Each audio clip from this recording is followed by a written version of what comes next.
Hey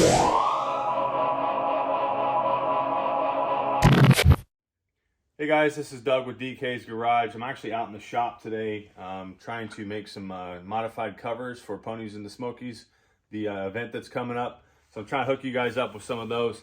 I did want to show you though some of the things I'm seeing when you guys are videoing your installs.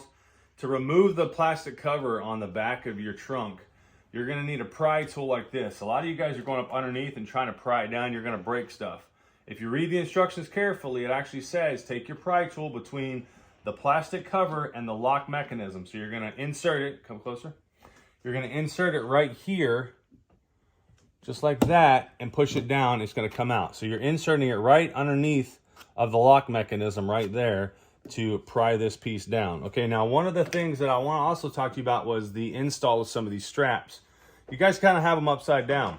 You've got your pull that's worded correctly, but the strap itself is rotated up like this. So you don't get a full 4 fingers in there when you're pulling it down. You're like this, trying to get 3 fingers in there. So if you want to do it, you want to have the face of the pull strap facing down between your lock mechanism and your trunk, like this, okay? Not like that right there, okay? See how the difference? You want to do it like this, so that's facing down. All right, guys, that's it. I hope you guys are liking the product. I'm going to get some more together. I'll see you at Ponies and the Smokies in a few weeks. Take care. And if you're interested in getting your own pull tab for your 2010 and newer Mustang in a variety of colors, go to dksgarage.etsy.com.